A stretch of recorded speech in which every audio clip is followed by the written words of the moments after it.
Rasulullah sallallahu alaihi wasallam bersabda, di mana maksudnya, sesungguhnya Allah itu indah dan Dia mencintai keindahan. Hadis riwayat Muslim. Bila kita melihat gunung, lautan, sakura yang gugur atau langit senja yang tenang, sebenarnya kita sedang menyaksikan tanda-tanda kebesaran Allah.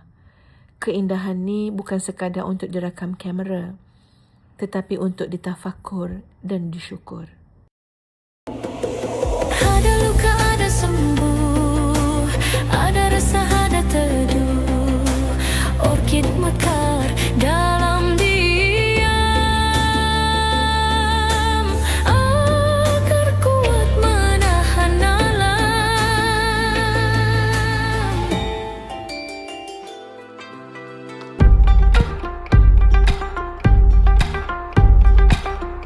Assalamualaikum warahmatullahi wabarakatuh. Saya Dr. Linda, founder and CEO Sky Clinic, dan saya bersama yang berbahagia Ustazah Nafizah Musa, Masya-Allah. Hari ni lagi mana? Duta Skyfield. Masya-Allah. Itu Syawamel tu. Syawamel Azhar. Okey. Hari ni kita berada pada hari ke-6 penggambaran The Orchid Journey. Kita masih berada di Tokyo. Hari terakhir di Tokyo sebenarnya. Pagi yang indah, alhamdulillah, terang. Masya-Allah, Kan, alhamdulillah, cik? alhamdulillah. Mendung je tapi insya-Allah. Masya-Allah. So, kita nak pergi mana sebenarnya kat Lepas ni? Ini tempat favourite kita semualah. Ya. Kita nak ke Mount Fuji. Ya. Dalam 2 jam setengah macam tu akan sampai. So kita akan bermalam dekat sana. Yang menariknya selalu kita pergi day trip saja kan, biasanya kan. So insyaAllah ni semua kita dah check out lah. Ni bag-bag semua. InsyaAllah semoga perjalanan ni dimudahkan oleh Allah SWT dan kami dapat idea mencurah-curah untuk berkongsi dengan semua peminat dan penonton The Orchid Journey. InsyaAllah. Terima kasih.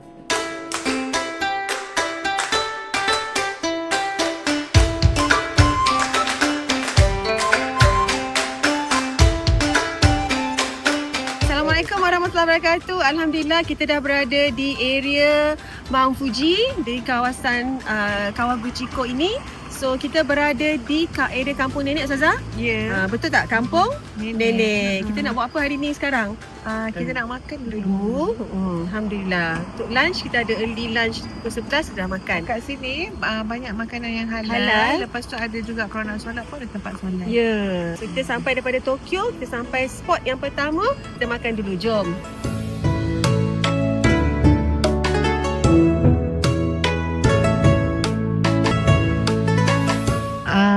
Melihat alam ni kan satu terapi kan. Dalam Quran pun sebut apa ni, Allah SWT ada ayat yang menyebut A'udzubillahi minasyaitonirrajim. Inna fi khalqis samawati wal ardh wa ikhtilafil laili wan nahari la ayatin li ulil albab alladzina yadhkuruna Allaha qiyaman wa qu'udan wa 'ala junubihim ويتفكرون في خلق السماوات والأرض ربنا ما خلقت هذا باطلا سبحانك فقنا عذاب النار. Allah sebut tu dalam surah Ali Imran. Ya, sesungguhnya pada kejadian langit dan bumi itu ada tanda-tanda kebesaran, keagungan, kekuasaan Allah Subhanahu Wa Taala bagi orang-orang yang berakal. Ulul albab, maknanya kalau tak ada jiwa hati nurani, ulul albab ni sebenarnya yang memiliki hati nurani, ya. Kalau tak ada hati nurani, pandang-pandang gitu je lah. Kan, dengar-dengar gitu je lah. Tak adalah tengok je lah, tak adalah nak sampai nak ingat pada Allah tu. Tapi untuk ulul albab, mereka melihat kebesaran dan keagungan Allah. Dan siapakah ulul albab? Kita bukan boleh cakap saya lah ulul albab. Tak, ulul albab ni ada ciri-ciri dia yang disebut pada ayat berikutnya. Apa dia? Allazina yazkurunallaha qiyama, iaitu orang yang banyak sangat ingat Allah dalam keadaan mereka berdiri. wa qu'udan, dalam keadaan mereka duduk, wa ala junubihim, dalam keadaan mereka berbaring. Lepas tu wa yatafakkaruna fi khalqis samawati wal ard, dan selalu yatafakkarun ni maknanya senantiasa merenung dan berfikir pada kejadian langit dan bumi. Dan bila mereka melihat, berfikir tentang kejadian langit dan bumi, seraya mereka berkata, Rabbana ma khalaqta hadza batila, wahai Tuhan kami, tidaklah Engkau ciptakan semua ini sia-sia. Ini semua yang kita nampak ni bukan sia-sia ni. Daun-daun yang gugur. Dalam Quran sebut dah macam mana perumpamaan hidup ni kan. Perumpamaan hidup kat dunia ni macam pokok-pokok yang kita nampak. Tiba time musim luruh, semuanya jatuh di pijak-pijak orang je. Nak bagi tahu sekejapnya peralihan hidup dunia tu. Jadi semua ini bila dilihat oleh orang yang ada jiwa raga ni, nescaya mereka berkata kepada, seraya mereka berkata kepada Allah, wahai Allah, Kau tak jadikan semuanya sia-sia, maka jauhkanlah kami daripada azab tu, neraka jahannam. Kadang ada juga yang jalan makin dekat dengan orang tak Dia apa pilih je. untuk itu kan. Silaturahim tak masalah, tapi jangan sampai tak terasa apa-apa dengan Allah Subhanahu Wa Taala. Kita orang buat baik. Dr. Linda belanja kita makan bulan kan, kita terima kasih kan. Arigato. Yang budi tu. Ini kan Allah Subhanahu Wa Taala yang memberikan kita segala-galanya. Segala-galanya. Takkan tak ada rasa nak menampah rasa syukur kepada Allah. Saya kupas dari aspek kesihatan pula Ustazah. Dan hormon wanita, dan umumnya siapa-siapa yang melihatlah mungkin tak sedar sebenarnya kalau melihat hijau ni dia merembeskan hormon-hormon gembira. Sebab itu datang pada tempat sini Ustazah sebut tadi satu terapi. Saya kupas sikit saja terapi apa yang dimaksudkan, apa yang kita mahu kaitkan dari aspek kesihatan saintifik perlibatan hormon. Kerana apabila kita melihat hijau-hijau kat rumah pun boleh. Tak semestinya dekat Mount Fuji ni tapi kita nak beritahu lebih baik kita melihat kehijauan itu rembes hormon-hormon gembira, iaitu hormon endorfin. Kan? Semalam doktor, gembira juga hormon sebab shopping satu. Tapi tak boleh shopping je tau. Sebab lepas dia gembira, dia stres juga sebab bajet lari kan. Sudah kempes.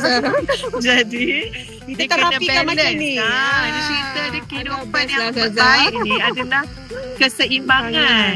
Jadi sebab tu kita punya jadual kita Cantik shopping dulu. Alhamdulillah, kita shopping, semerat suku bandar kan. Kita duit kan kita habis. So kita tengok kehijauan, doa ya Allah. Tadi kita Tambahkan. dia dah ingat tak? Bila kita nak sampai, kita dah buat barang kan. Betul. Kita nak sampai hotel, kita cakap apa? Ya Allah, kau kembalikanlah, kau gantikanlah dengan apa yang kita berbelanjakan tu dengan yang lebih banyak. Semalam niat kita dah berniat macam tu. Kiri kanan ni bawa Ya bag Allah, love kau shopping ganti ni. ya Allah lebih banyak lagi ya Allah. Ya Allah, murah rezeki kami ya Allah. Macam Ni tu lah. macam tu.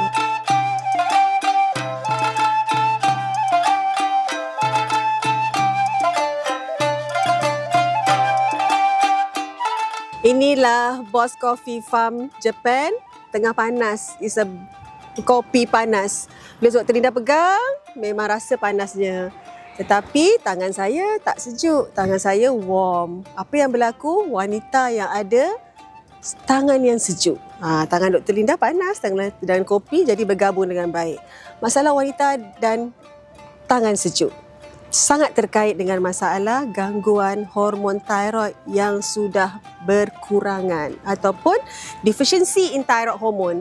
Apabila deficiency thyroid hormone ni berlaku, thyroid hormone ni dah kurang dalam badan wanita, bermulalah babak-babak, detik-detik pengalaman yang tak ingin wanita lalui, iaitu satu perkara yang sangat semua orang tak suka, wanita tak suka, ialah kenaikan berat badan. Jadi, wanita ada tangan sejuk, cuba cek thyroid. Mungkin anda ada masalah kekurangan thyroid, supaya Dr. Linda boleh bantu untuk anda hilang berat badan. Menopause di kalangan wanita ada satu lumrah alam di mana apabila berusia menghampiri 50 ke 52, pada ketika ini hormon wanita yang penting iaitu hormon estrogen dan hormon progesteron sudah menurun dan hampir tiada, menyebabkan wanita susah untuk mengalami kehidupan pada ketika itu. Kehidupan yang bagaimana? Kerana mereka rasa panas, tak selesa, rasa tak boleh fokus dan tenang beribadat apabila mereka rasa tak tenang dan rasa panas. Itu yang pertama. Yang kedua, wanita yang berasa fasa menopause ni akan mengalami satu lagi keadaan di mana berat badan mereka sudah menaik dengan mendadak. Kedua-dua fasa ini yang selalu wanita yang tak suka alami. Kerana mereka biasa dengan keadaan yang badan yang langsing, kerana mereka biasa dengan keadaan tenang dan tak ada rasa panas walaupun berada dalam keadaan aircon. Tetapi apabila berada dalam keadaan aircon, mereka rasa panas dan jantung denyut dalam laju. Mereka rasa sangat tidak selesa.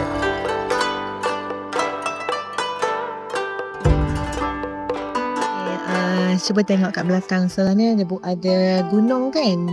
Kalau sana lagi lah, sana tu Gunung Fuji, tapi kita simpan dulu Gunung Fuji ya. Kita tengok anak-anak Gunung Fuji dulu kat sini.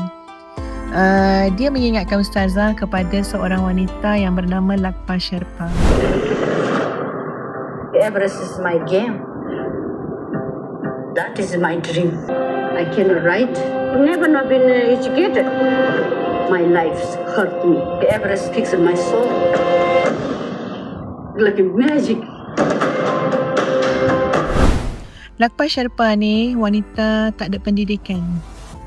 Dia gambaran seorang wanita yang kecewa sebab budaya masyarakat dia di Nepal tu, perempuan ni kena genit-genit macam tu. Tapi dia sasa, mungkin macam Ustazah kot. Ya, dia besar, dia tinggi macam tu kan. Jadi bila tak genit macam tu, lambat kahwin. Jadi dalam masyarakat mereka ni, kalau lambat kahwin ni menyusahkan keluarga, tak ada ong macam tu lah. Jadi boleh bayang tak Ustaz nak kita dapat bergambaran dulu seorang wanita yang rasa terasing dalam keluarga sendiri, yang rasa menyusahkan adik-beradik, yang rasa nasib tak menyebelahi dia ya. Tapi subhanallah, wanita Nepal tak ada pendidikan ni, dia bangkit daripada kekecewaan dia dengan dia bertindak memang tidak mahu menyusahkan keluarga. So dia pergi dekat banjaran Gunung Everest. Apa dia buat? Sebab dia adalah wanita gunung. Jadi kat banjaran tu dia memberikan khidmat dia kepada para pendaki. Sebab dia lagi biasa dengan cerita-cerita gunung ni. Ya, jadi dia khidmat siapkan air, buat makanan, prepare untuk ubat-ubatan. Bayangkan daripada seorang yang tak ada pendidikan, tak pernah belajar bahasa Inggeris, beliau boleh berbahasa Inggeris dan banyak lagi bahasa-bahasa yang lain. Tapi yang saya nak cakap ya tuan-puan sekalian, Lakpa Sherpa adalah nama yang begitu harum dan wangi di dunia inilah. Kenapa? Sebab nama dia kalau tuan-puan Google mungkin lebih cepat keluar daripada nama kita. Kenapa? Sebab beliau ni adalah tersenarai sebagai satu-satunya wanita yang telah berjaya mendaki Gunung Everest sampai 9 atas 10 kali. Gunung Everest tu. Gunung Everest. Ya. Kalau nak daki tu kena ada rekod daki gunung-gunung lain dulu baru boleh. Bukan sekali, 9 atau 10 kali. Kalau tak silap Ustazah, pendakian beliau kali ke-9 tu adalah pada usia beliau 49 tahun. Ustazah sekali 50. Maknanya tahun lepas Ustazah daki Gunung Everest. Subhanallah, nak naik tangga batu cave tu pun tak terdaya lah tuan-puan kan. Tapi dia boleh daki. Jadi benda ni sangat mendatangkan keterujaan lah ya kepada ahli-ahli psikologi juga kan, nak tahu macam mana seorang wanita dengan usia yang macam tu, tak ada pendidikan tapi berjaya mencipta nama. Maka apa dia kata? Dia kata, saya selalu yakin bahawa di atas puncak Gunung Everest tu antara dua ni pasti berlaku. Yang pertama, mungkin di atas puncak Gunung Everest tu sebab mak dia dah meninggal, ke atas puncak Gunung Everest tu ada ibu saya. Saya merasakan di atas itulah roh ibu saya yang menanti saya nak mendakap saya. Atau di atas puncak Gunung Everest itulah adanya Tuhan. Ya, yang maknanya saya memang nak dekat dengan Tuhan, nak mengadu dengan Tuhan. Ya, dia juga meyakini kedekatan dengan Tuhan lah maksud dia lah ya, akan memberi ketenangan kepada dia. Moral of the story-nya ya sahabat-sahabat ya semua pendengar sekalian, betapa besarnya peranan belief system dalam kehidupan kita. Ya, sebab bila dia yakin atas puncak Gunung Everest tu ada roh mak dia, ada Tuhan, so dia fokus. Ya Allah, cubalah bayangkan, mendaki Gunung Everest perlukan kepada fokus agaknya 1000% kot. Ya, sebab apa? Sebab boleh tergelincir. Ya, itu ke atas tu ada salji, angin yang kencang, angin yang kuat. Kalau kita terlepas saja fokus kita, kita boleh jatuh. Tapi fokus dia apa dia?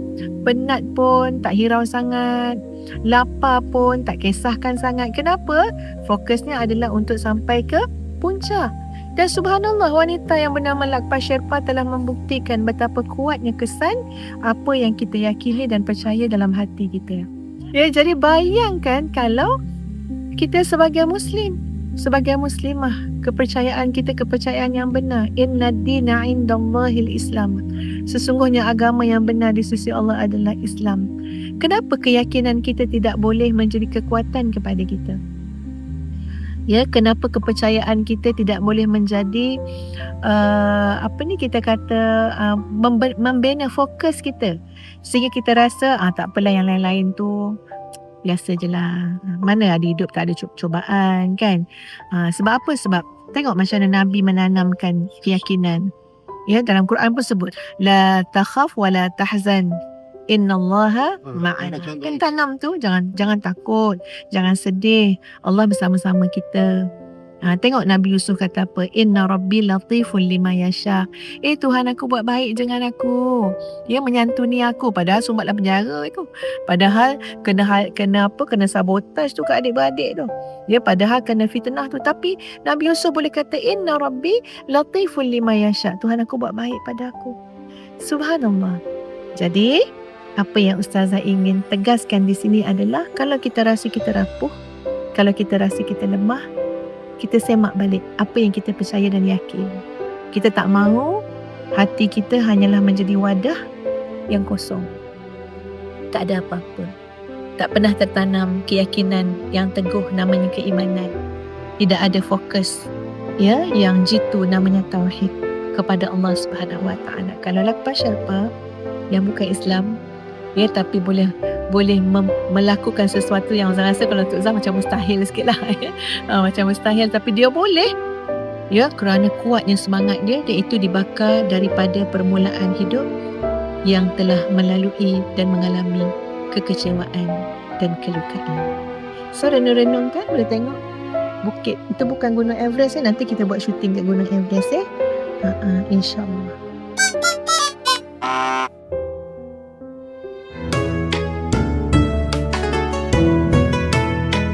Sekarang kami mencuba pumpkin seed. Ada 2 jenis. Sedap lah. Satu pumpkin, satu lagi adalah ini hanya boleh didapati di Jepun sebab ada masalah. Bukan salah? Sedap.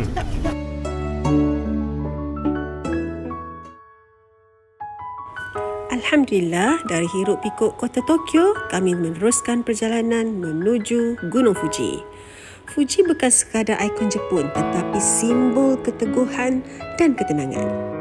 Dalam perjalanan, kami singgah di restoran nenek, sebuah restoran halal yang menjadi persinggahan ramai turis Muslim seluruh dunia. Di sinilah kami berhenti sebentar, kita solat dan menikmati makanan halal dengan tenang. Pada ketika ini Ustazah berkongsi lagi, setiap langkah dalam kita travel boleh menjadi pahala jika kita betulkan niatnya. Betulkan belief sistem kita dan apa yang kita percaya akan membentuk sesebuah tindakan. Di kaki Fuji yang indah ini, saya sentuh tentang fasa menopause. Ini bukan satu kelemahan, ia perubahan yang perlu difahami. Wanita tak perlu duduk diam dalam kesakitan dan jangan malu untuk mencari bantuan. Dan yang paling penting, kami di Skahir percaya bahawa wanita berhak melalui setiap fasa dengan tenang, gembira dan sihat. Kerana seperti Fuji, wanita itu kadang-kadang hanya perlukan panduan untuk kembali stabil dan memberi sebuah makna.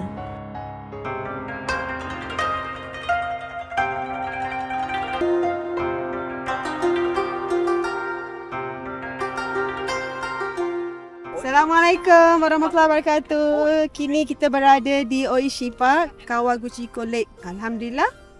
Kita dah berada di sini, Ustazah. Alhamdulillah. Masya Allah, tempatnya sangat cantik.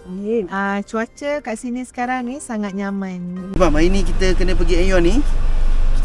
Kang Abbas akan bawa kita ke Aeon. Kita akan cari 5 perkara ni lah. Barang ni lah ni. Sos berwarna hijau. Sayur berwarna hijau. Tengok. Sayur semua warna hijau. Siapa bagi cabaran ni? Pastinya istimewa daripada Jepun.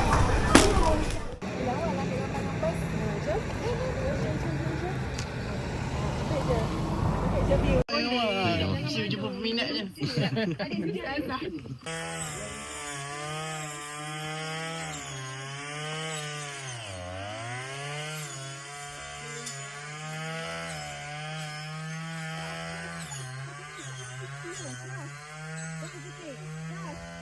Setiap detik. Okay, stay.